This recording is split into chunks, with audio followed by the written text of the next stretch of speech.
Bueno, bienvenidos hermanos entonces nuevamente a nuestro estudio de las epístolas pastorales, específicamente de la segunda carta del apóstol Pablo a Timoteo que estamos viendo en esta oportunidad.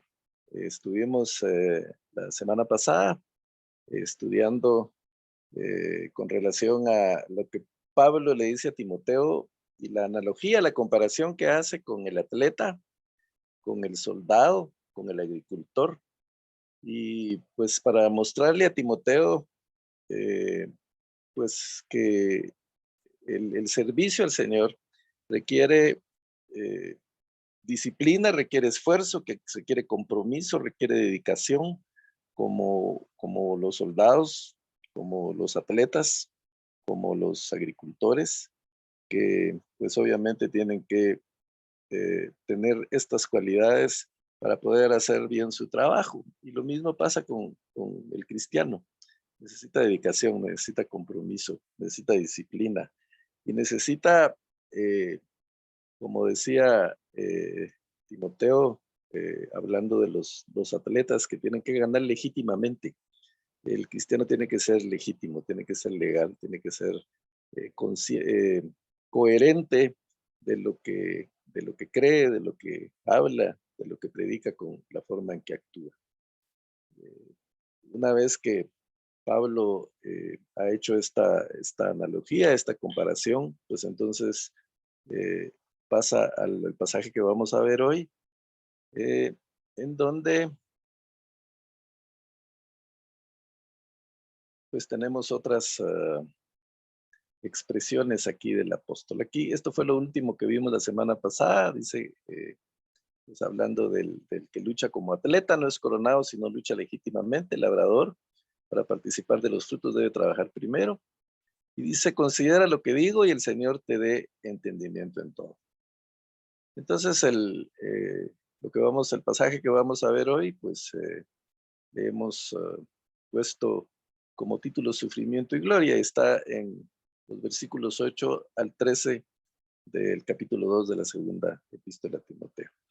Entonces, el capítulo 8 y 9, pues le dice, acuérdate de Jesucristo, del linaje de David, resucitado de los muertos conforme a mi evangelio, en el cual sufro penalidades, hasta prisiones a modo de malhechor, mas la palabra de Dios no está presa. Eh, Timoteo, como ya vimos anteriormente, es un, es un pastor. Eh, Pablo le dejó a cargo de la iglesia de Éfeso y a través de estas epístolas le ha venido dando instrucciones sobre diferentes aspectos que no vamos a repetir, ya los vimos en las clases anteriores.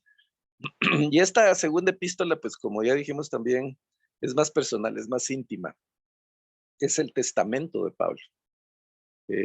¿Y qué le está dejando? ¿Cuál es lo que Pablo está poniendo en su testamento? Pues nada más y nada menos que un tesoro, así lo ve él. Y ese tesoro es muy valioso, el tesoro más valioso que le puede dejar a Timoteo, porque esa es la palabra del Señor, el conocimiento del Señor, las escrituras. Como ya dijimos, Timoteo acompañó a Pablo alrededor de 15 años, un poco más en su ministerio, lo conocía perfectamente. Cuando Pablo seleccionó a Timoteo, ya pues los hermanos daban buen testimonio de él, ya se le conocía como alguien comprometido con el Evangelio. Entonces, pues todo esto nos indica que en este momento Timoteo ya es un hombre maduro, ya es un cristiano experimentado, ya es un pastor que tiene a su cargo una iglesia y que seguramente está haciendo un buen trabajo, pero Pablo de todas formas quiere asegurarse de que pues el trabajo sea con excelencia, que es el legado, esa herencia, que realmente sea de bendición para los hermanos. Entonces, a un cristiano maduro, a un pastor experimentado, a un líder, pues decirle, acuérdate de Jesucristo, suena un poco como muy obvio, ¿no? no sé, a cualquiera de nosotros pues nos consideramos cristianos ya con algún tiempo, si nos dicen acuérdate de Jesucristo, pues yo creo que la respuesta obvia va a ser pues por supuesto, ¿cómo no me voy a acordar de Jesucristo? O sea, eh, parece no tener sentido lo que Pablo le está diciendo, pero tiene mucho sentido, porque lo que le está diciendo es, tu prioridad es Jesucristo. Jesucristo tiene que estar presente en tu mente permanentemente, no solo cuando los domingos que tengas que estar en la iglesia, eh, no solo cuando celebres la Santa Cena. Sabemos que Jesús dijo, hagan esto en memoria de mí, cuando partió el pan y lo repartió y tomó la copa. Entonces, por eso muchas iglesias celebran la Santa Cena eh, todos los meses. Hay unas que lo celebran pues, tal vez una vez al año, pero no se trata de eso. O sea, Jesucristo tiene que estar pendiente en todos los eventos, en todos los momentos de nuestra vida y especialmente en los momentos difíciles. Por eso es que Pablo está diciendo esto a Timoteo. Acuérdate de Jesucristo, porque Timoteo le espera una labor dura. Timoteo tiene una labor bastante difícil que realizar. Entonces, tiene que estar pendiente, tener a Jesucristo siempre presente en todos los aspectos de su vida. Y esta es una enseñanza para nosotros el día de hoy, especialmente porque sabemos que eh, las vicisitudes de la vida, el estrés cotidiano, todas las actividades en las que diariamente nos involucramos, pues de repente nos hacen olvidar que Jesucristo está con nosotros. Si tenemos problemas, si las finanzas se complican, si la salud se complica, pues nos atormentamos y nos olvidamos de Jesucristo.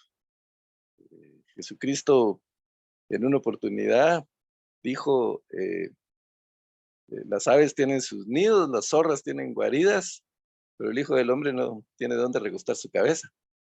Eh, y a pesar de que, pues él, podríamos decir que tenía problemas financieros, alimentó a 9,000 personas en 2 oportunidades, en una oportunidad 5 y en otra oportunidad 4, con unos cuantos panes y unos cuantos peces. Entonces, si él fue capaz de hacer eso, pues él está con nosotros en nuestras crisis económicas y él sabrá la forma de que podamos superar eso o de que no nos falte nada.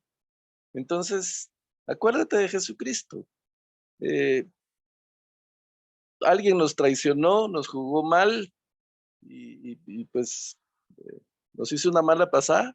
Bueno, Jesucristo también fue traicionado por, por sus más cercanos, por Judas, que era pues su discípulo amado también como todos los demás. Entonces, acuérdate de Jesucristo. Cuando vienen los problemas, vienen las tormentas de la vida que no faltan por una u otra situación, pues acuérdate de Jesucristo. Jesucristo estuvo allá en la embarcación cuando vino la tormenta y llegan los discípulos a despertarlo y le dice, maestro, nos vamos a morir, despierta que perecemos. Y Jesucristo les dice, aquí estoy, ¿por qué tienen miedo? Entonces lo mismo pasa con nosotros. Jesucristo está ahí. Acuérdate de Jesucristo, independientemente de lo que pase. Ese es el mensaje de Pablo a Timoteo y ese es el mensaje de Pablo y de la palabra del Señor para nosotros hoy. No nos olvidemos que Jesucristo está con nosotros. Él está de nuestro lado. Tenemos que confiar y creer en Él, pero eh, Él está con nosotros. La idea de Pablo, eso es lo que Pablo está enfatizando a Timoteo. Vas a sufrir persecución, vas a sufrir rechazo, te van a traicionar. A Pablo lo traicionaron en la misma iglesia que había fundado. Había gente en contra de él. Cuando escribe a los Corintios, él habla de que le han hecho daño, de que pues Han puesto en tela de duda su ministerio, que se han dejado llevar por otros personajes que han aparecido más elocuentes que él. En la misma iglesia de Éfeso también vamos a ver que aquí Pablo habla de ciertos personajes que también se han apartado y que de alguna manera lo han traicionado. Entonces sabe que Timoteo tiene que pasar por todo eso, pero Timoteo, acuérdate de Jesucristo. Jesucristo está contigo, Jesucristo no te va a abandonar. ¿Y quién es Jesucristo? Pues nada menos que del linaje de David, resucitado de los muertos, dice Pablo, conforme a mi evangelio. ¿Qué significa eso? Que Cristo sea del linaje de David. Bueno, tenemos el pasaje en el libro de Crónicas cuando David pues dice que ha descansado de sus enemigos. El Señor ha puesto a todos sus enemigos bajo su dominio. David ha podido construir un enorme palacio muy lujoso, está con todas las comodidades del mundo. Y de repente él se pone a reflexionar y dice, bueno, yo tengo un palacio, yo tengo una casa lujosa. El Señor me ha dado la victoria sobre mis enemigos y estoy muy bien. Pero mi Señor está entre cortinas, dice, porque el arca del pacto, que literalmente significaba la presencia de Dios, porque ahí sabemos en el tabernáculo descendía la presencia de Dios, dice,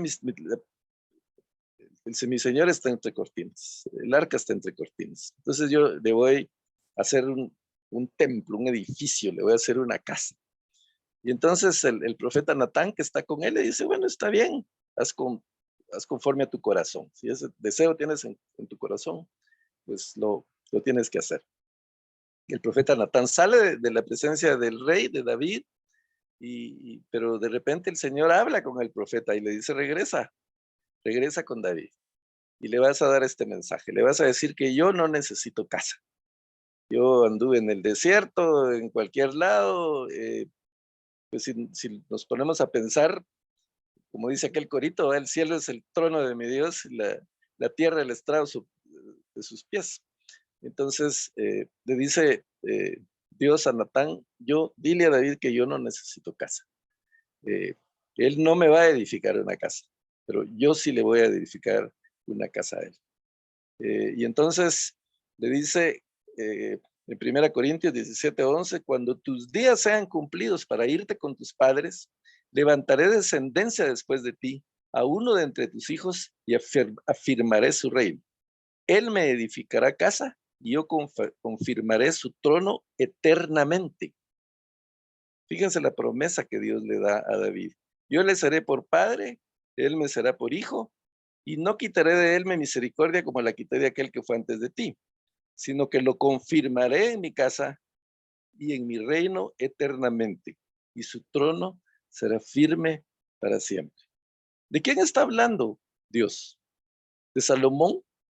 No, por supuesto que no.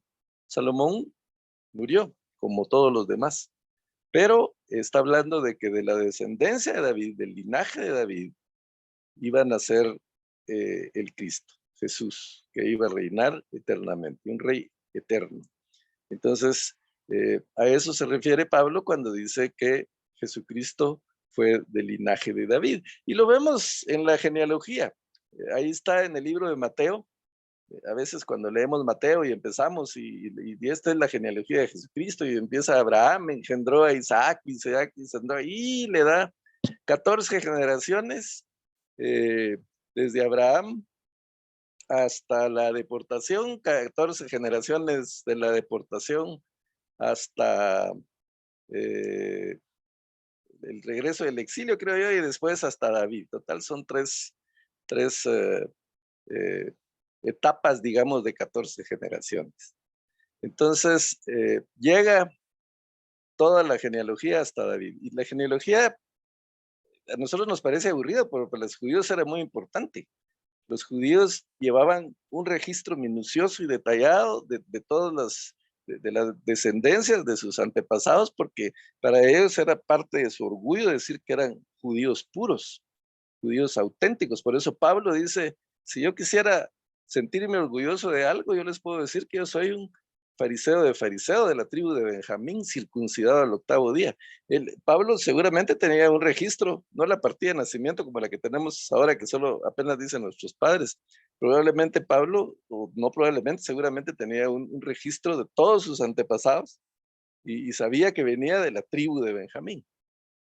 Entonces Mateo se preocupa de establecer toda la genealogía desde Abraham hasta José, el padre de Jesús, el padre adoptivo, pero al final de cuentas el padre de Jesús. Tenía que demostrar esa genealogía que Jesús era un judío auténtico, porque de lo contrario no hubiera sido aceptado como el Cristo, como el Salvador, porque pues tenía que venir de ese linaje, del linaje de David.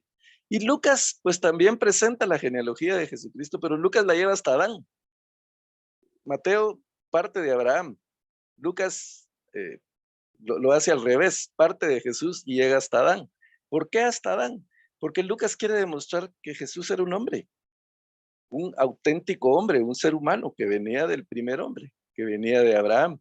Mateo quiere demostrar que Jesús es un judío que desciende de Abraham. El propósito es diferente, pero las dos genealogías demuestran que Jesús, primero, es del linaje de David. Segundo, que es un hombre hecho y derecho.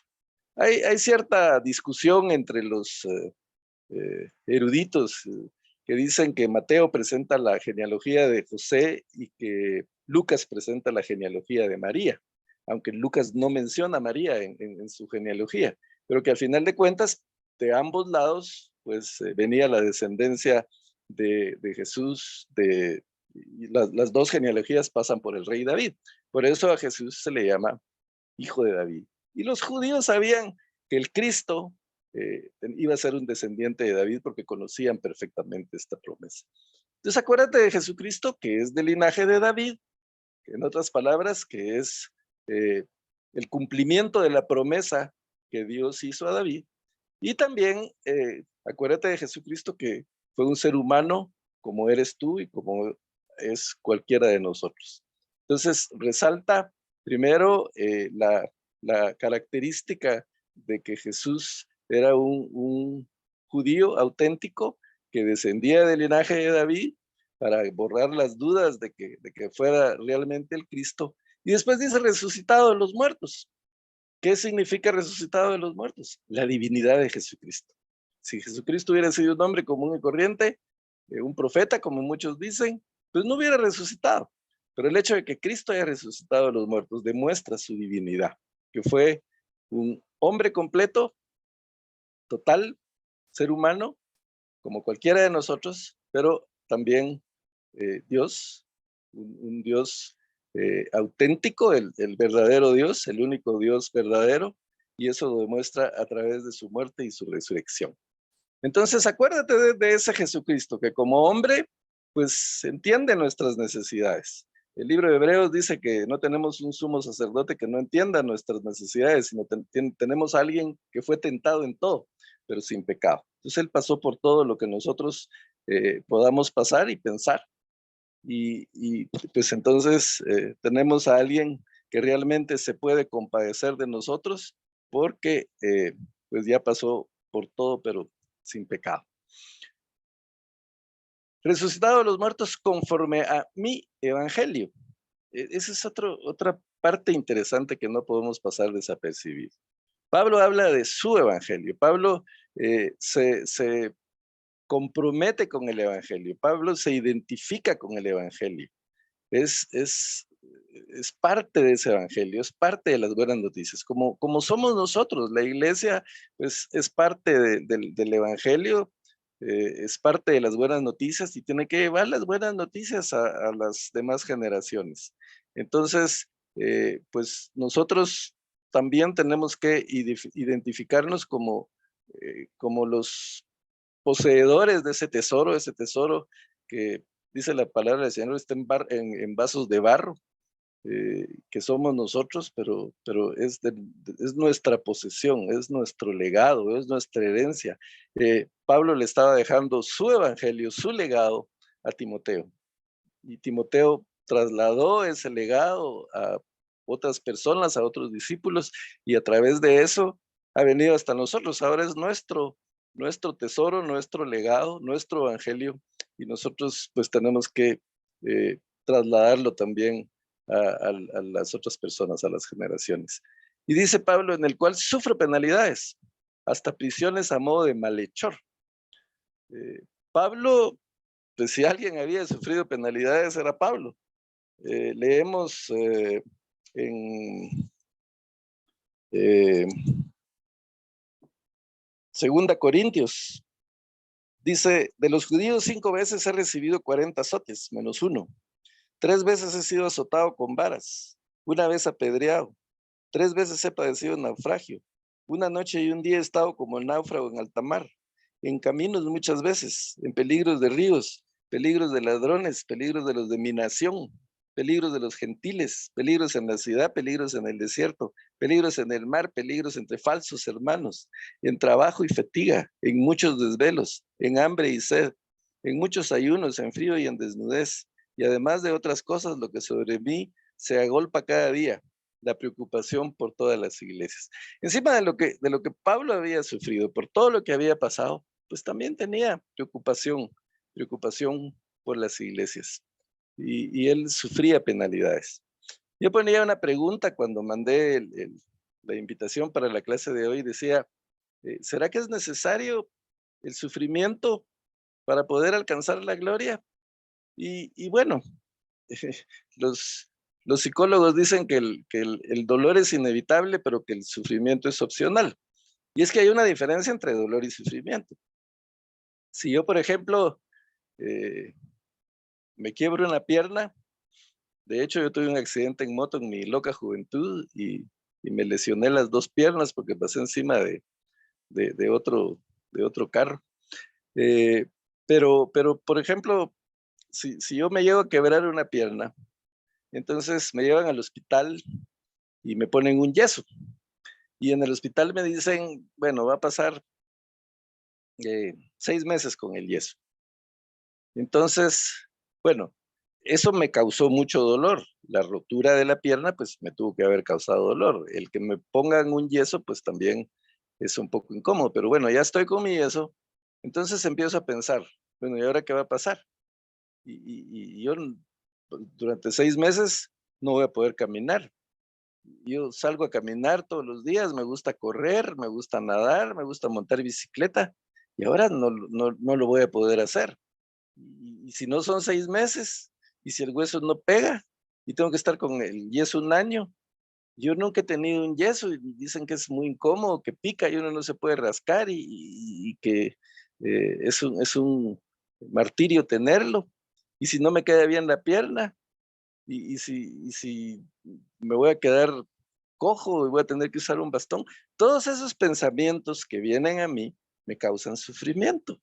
Entonces sufro por las cosas que pienso, por mi actitud ante lo que me pasó. Por eso los psicólogos dicen que el dolor es inevitable, pero que el sufrimiento es opcional, que uno mismo es el que pues se causa sufrimiento. Es pues una posición respetable, pero también tenemos que tomar en cuenta que, por ejemplo, Pablo, con todo lo que pasó, tuvo dolor, pero también tuvo sufrimiento. O sea, cuando lo apedrearon, le dolió, pero no se puso a pensar eh, que cómo le iban a quedar los moretes o cómo se los iba a curar. Ese dolor le provocó a él también sufrimiento. Pero la actitud de Pablo ante el sufrimiento o ante el dolor es una actitud positiva. Dice, sufro penalidades, prisiones, me toman como malhechor. En el Nuevo Testamento solo se utiliza 2 veces la palabra malhechor. Aquí, que la usa Pablo, y cuando se habla de los que estaban con Cristo en la cruz, ellos eran malhechores. ¿Por qué? Porque malhechor era un delincuente, alguien que estaba contra la ley, alguien desechado por la sociedad. Pablo no ha hecho nada, no ha cometido ningún delito, solo ha predicado el Evangelio. Sin embargo, está ahí como un malhechor. Y pues Pablo podríamos decir que eh, por todo esto que le ha pasado, por todo lo que leímos aquí en Corintios que él ha pasado, pues él tendría que estar sufriendo, pero él no está sufriendo. Él ese dolor lo está llevando con gozo. Sufro penalidades, dice, a modo de malhechor, pero ¿qué es lo que a él le consuela? ¿Qué es lo que le da gozo? ¿Qué es lo que le hace estar bien? Dice, mas la palabra de Dios no está presa. Yo podré tener cadenas, pero la palabra de Dios no está presa. La palabra del Señor se sigue predicando, se sigue divulgando y eso no va a parar. Y sabemos que no ha parado ni parará. O sea, desde la época de Pablo hasta ahora, la palabra del Señor ha estado, ha fluido libremente, con todos los ataques que se le han hecho, con todos los detractores, con todo lo que le han negado, con todos los que han querido tergiversarla.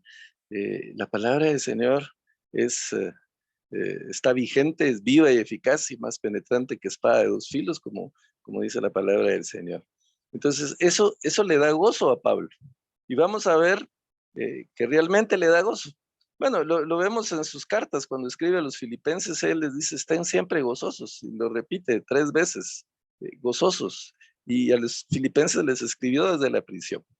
Y entonces dice en el versículo 10, por tanto, por eso, que la palabra de Dios no está presa, yo dice, todo lo soporto por amor de los escogidos, para que ellos también obtengan la salvación que es en Cristo Jesús, con gloria eterna. Palabra fiel es esta. Pablo está soportando gozoso todo lo que le está pasando.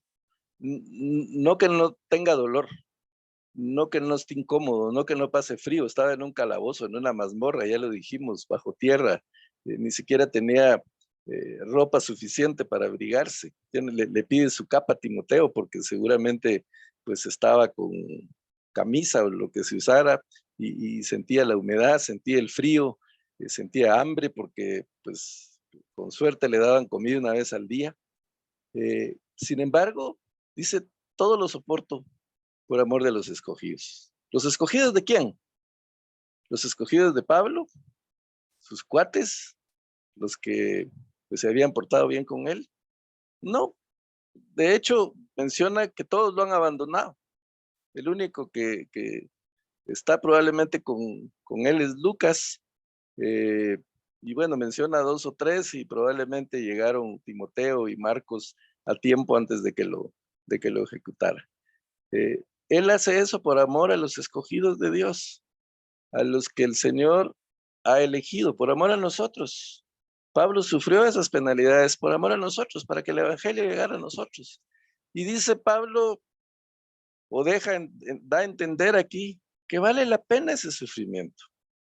¿Por qué vale la pena? Porque el hecho de que yo esté preso va a servir para que ellos tengan vida eterna, para que ellos conozcan del Señor, para que obtengan la salvación que es en Cristo Jesús con gloria eterna. Y eso es muy, muy loable de parte de Pablo. Sabemos y mencionamos ya que el ejemplo máximo de sufrimiento fue Jesucristo.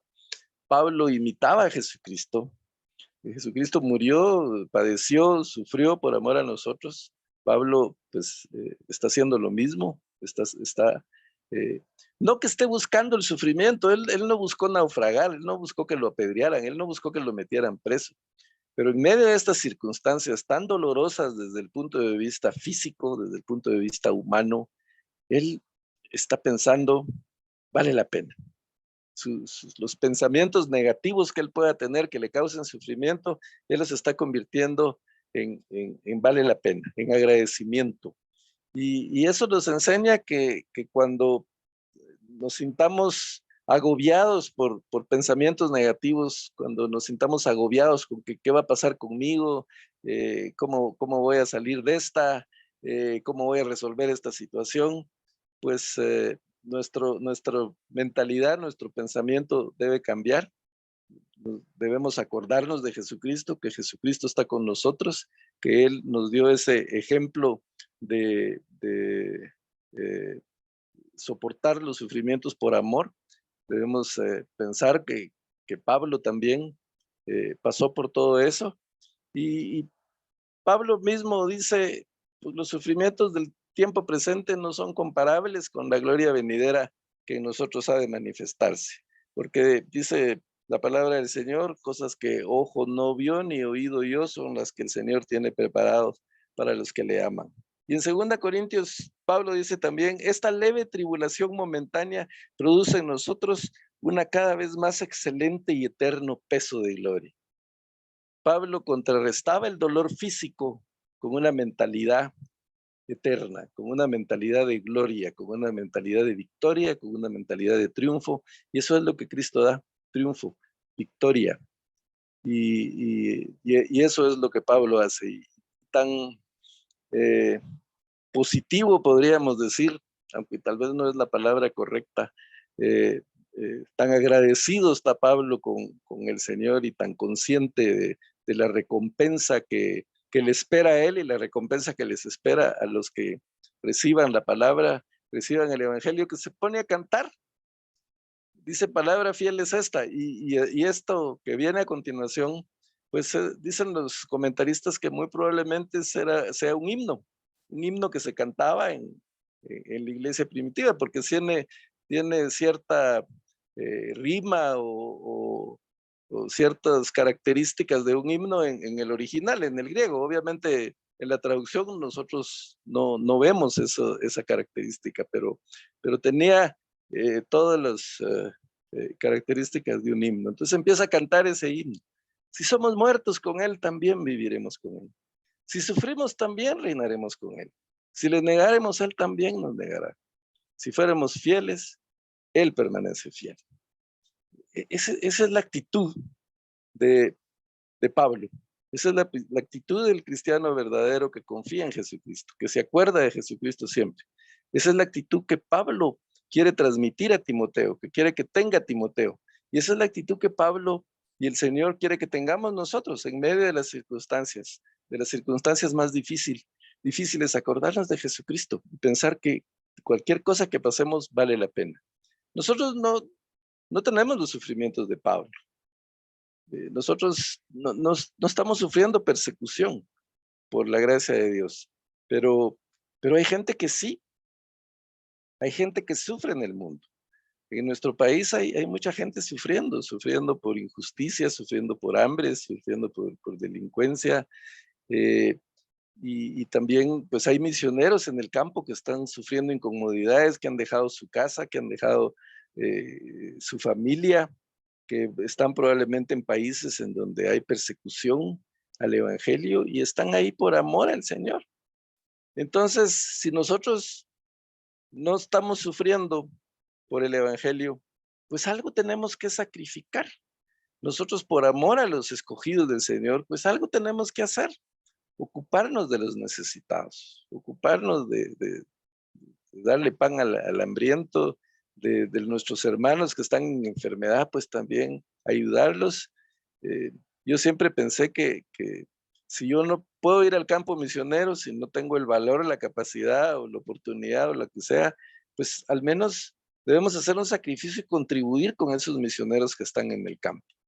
En Guatemala, lamentablemente, las iglesias, la mayoría de las iglesias no tienen visión misionera y se ocupan pues de hacer servicios, de atraer gente, de construir edificios, y el último rubro en su presupuesto son las misiones, si es que lo tienen. Hay pocas iglesias que realmente son como la de Atlántida Familiar y Misionera, que mantienen pues una visión en sostener obreros afuera, que pues por lo menos lo tienen entre sus planes, entre sus objetivos. Entonces, pues ahí tenemos nosotros la oportunidad de ofrendar, de sostener a esos misioneros que están sufriendo en el campo, que están pasando peligros, que están exponiendo a sus hijos a peligros y hasta la muerte por predicar el evangelio. Entonces, como dijimos anteriormente, los cristianos no somos masoquistas, no vamos a buscar el sufrimiento, pero sí tenemos que sacrificar algo para que el evangelio se predique. Sí tenemos la responsabilidad de hacer sacrificios para que la palabra del Señor llegue a otros. Podemos sacrificar nuestro tiempo, podemos sacrificar nuestra comodidad. El servir al Señor es desgastante. El trabajo en la iglesia, pues cualquiera podría decir, pues, eso es muy sencillo, pero requiere tiempo, requiere dedicación. Si lo hacemos bien, requiere compromiso y eso desgasta. Yo hablaba, por ejemplo, con alguien en el grupo de alabanza. Cualquiera puede decir, los del grupo de alabanza, pues qué bonito, solo cantando ahí y alabando y la pasan bien. Ese ministerio no desgasta, pero requiere inversión de tiempo, requiere aprenderse las letras de los himnos, aprender algo de música, el estar en los ensayos. O sea, por muy sencillo, muy fácil que parezca un ministerio, pues requiere cierto sacrificio. Entonces, la pregunta que debemos hacernos, ¿qué sacrificio estoy dispuesto a hacer por los escogidos del Señor? ¿En qué ministerio me puedo involucrar? Hablamos la semana pasada de los ministerios infantiles, el ministerio de los niños. Es un ministerio complicado, pues, tener que batallar con algunos niños bastante inquietos, mantener la atención, motivarlos, o sea, requiere dedicación, requiere compromiso y también desgasta, pero por amor a los escogidos. Y también llama la atención que Pablo hable de los escogidos y no de Dios. Él no dice yo hago esto por amor a Dios, dice lo hago por amor a los escogidos. Pero pues obviamente eso tiene mucha relación. El que dice que ama a Dios y no a su hermano es un mentiroso, porque si no puede amar a su hermano a quien ve, ¿cómo va a amar a Dios a quien no ve? Entonces, el amor a Dios lo demostramos amando a los escogidos del Señor. Entonces,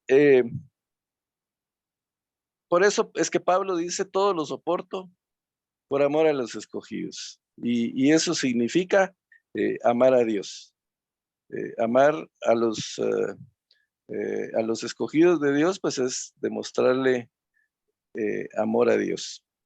Entonces, Juan 4:20 dice, si alguno dice yo amo a Dios y aborrece a su hermano, es mentiroso. Pues el que no ama a su hermano, a quien ha visto, ¿cómo puede amar a Dios a quien no ha visto? Y nosotros tenemos este mandamiento, no sugerencia, tenemos este mandamiento de él. El que ama a Dios, ame también a su hermano. Entonces, Pablo soporta esto por amor a Dios. El amar a los escogidos, como él dice, es demostrar el amor a Dios. Y bueno, después habla de si somos muertos con él. Y eso, pues es un poco complicado, pues no nos gusta hablar de muerte. Para todos la muerte es algo así como que un tema que se debe evitar. Pero Pablo dice que tenemos que morir con él para poder vivir. Y eso pues lo vemos también en Juan 12:24. Dice, Jesús dijo, de cierto os digo que si el grano de trigo no cae en la tierra y muere, queda solo. Pero si muere, lleva mucho fruto. El que ama su vida la perderá. Y el que aborrece su vida en este mundo, para vida eterna la guardará. Y este es lo irónico, podríamos decir, del Evangelio, hablar de que la muerte da vida, pero Jesús en la cruz del Calvario demostró con su muerte que Él nos puede dar vida eterna. Y pues Jesús hizo esta analogía de la semilla. La semilla cuando cae a la tierra, pues muere prácticamente enterrada dentro de la tierra y queda sola. Si muere lleva mucho fruto. La única manera de que la semilla germine y dé fruto es pues morir en la tierra.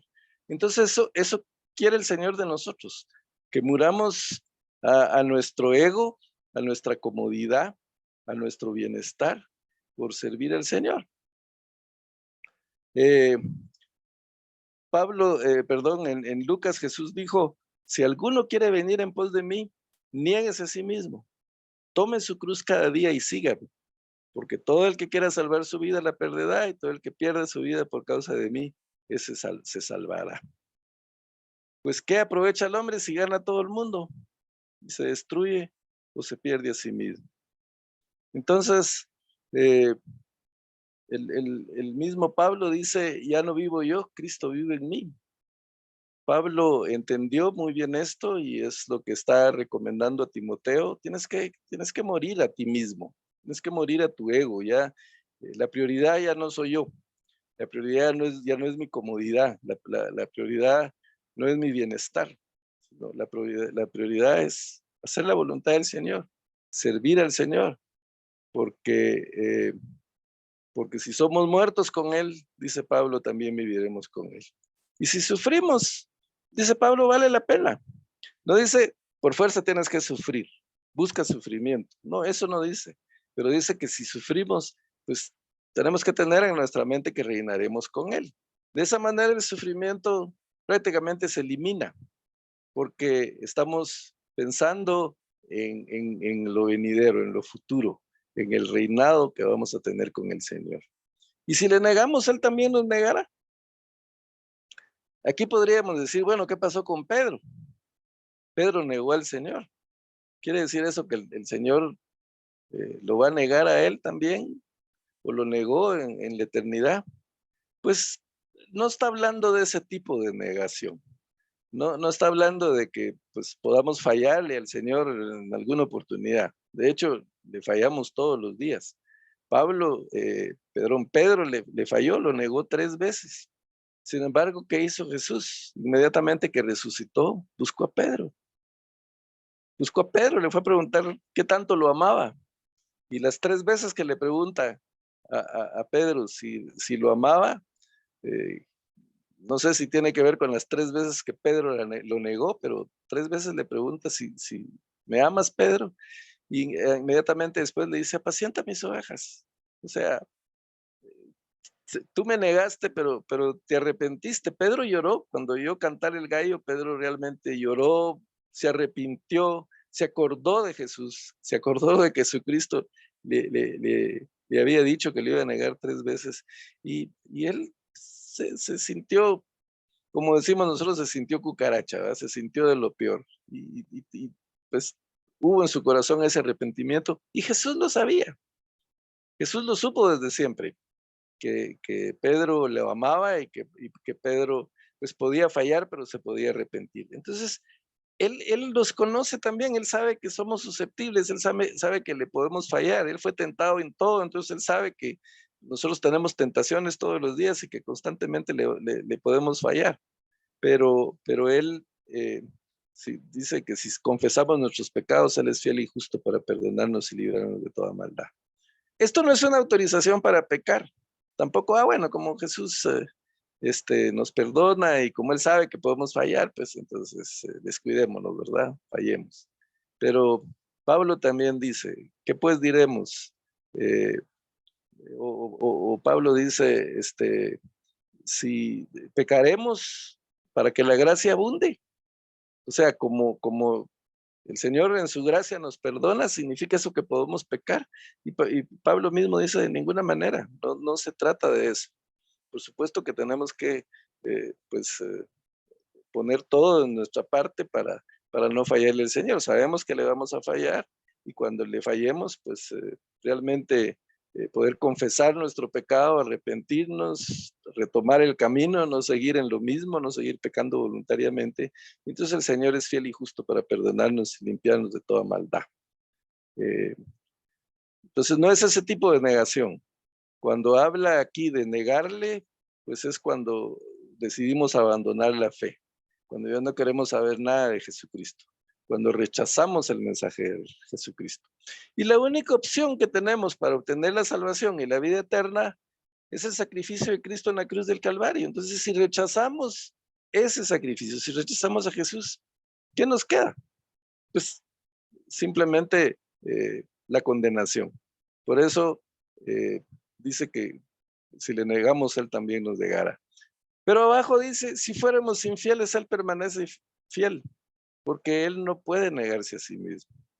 Entonces, nosotros caemos en infidelidad todo el tiempo, pero el Señor permanece fiel, fiel a sus promesas. ¿Qué significa eso? ¿Que nos va a perdonar también todas las maldades y todo lo malo que hagamos? No, Él permanece fiel, fiel a su promesa. ¿Y qué es lo que Él ha prometido? La palabra del Señor dice que el que cree en Jesucristo será salvo, pero el que no cree ya es condenado. Entonces, pues también la ira del Señor contra el pecado es parte de su fidelidad, es parte de su promesa.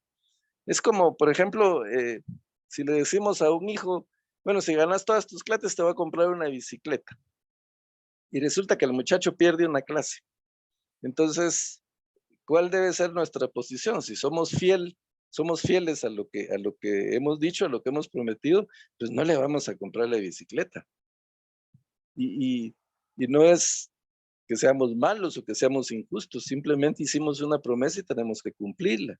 Si gana todas las clases, tampoco le vamos a decir, yo molestando estaba y no te la voy a comprar, ¿verdad? Pero lo que quería era que ganaras y funcionó porque ganaste, entonces no te puedo comprar la bicicleta, pero conformate porque ganaste todas tus clases. Eso no es fidelidad. Fidelidad es cumplir tanto lo bueno que prometemos como lo malo que prometemos. Entonces, Dios es así.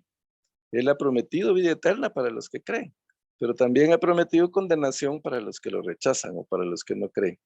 Entonces, Él es fiel a sus promesas. Él permanece fiel, porque Él no puede negar lo que Él decidió. Si Él decidió que va a haber condenación para los malvados y que va a ser vida eterna y estar con Él para los fieles, pues él no puede ir en contra de lo que Él mismo decidió. Por eso dice que Él no puede negarse a sí mismo. Entonces, hermanos, esta es la reflexión del día de hoy, la enseñanza de Pablo a Timoteo, que es una enseñanza y motivo de reflexión para nosotros y de que pensemos cómo puedo yo eh, mostrar mi amor al Señor, cómo puedo contribuir yo para que otra gente se salve, para que tenga vida eterna, qué es lo que puedo hacer, cuál de mis dones puedo usar para que otros vengan a los pies del Señor.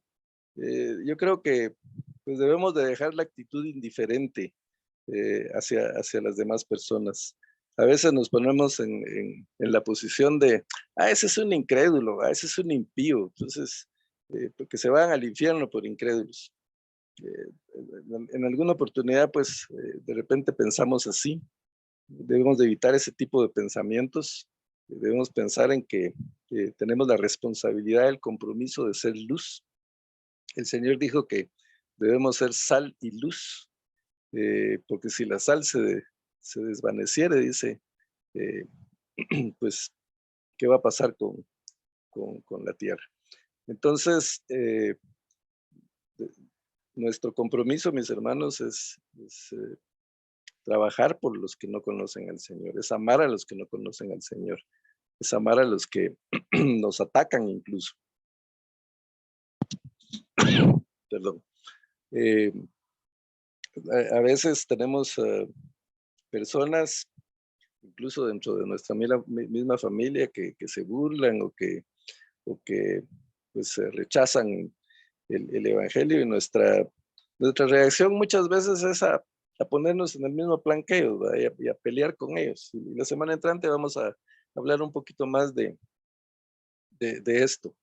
Pero si amamos al Señor, tenemos que amar aún a los que nos caen mal, aún a los que nos atacan. El Señor dijo que oráramos por los que nos persiguen y nos atacan. Y pues eso es obediencia al Señor. ¿Es fácil? Por supuesto que no. Nuestra naturaleza humana eh, nos dice que debemos ponernos en la misma posición, que si nos atacan, pues defendernos, contraatacar. Pero si amamos al Señor, pues tenemos que demostrar el amor por nuestros hermanos, por los escogidos, para que ellos obtengan la salvación. Y pues es lo mejor que podemos hacer por los demás, el ayudarlos a salvarse, a tener vida eterna, a recibir ese tesoro que nosotros tenemos, pues es un premio invaluable por el que vale la pena cualquier sacrificio, como dice Pablo. Muy bien, esto es lo que tenemos hasta hoy. Ya pues agotamos el tiempo. Siempre dejo un espacio para dudas y si alguien quiere ampliar algo de lo que dijimos o si tienen algún comentario adicional que refuerce la enseñanza, pues tenemos abierto el espacio para eso.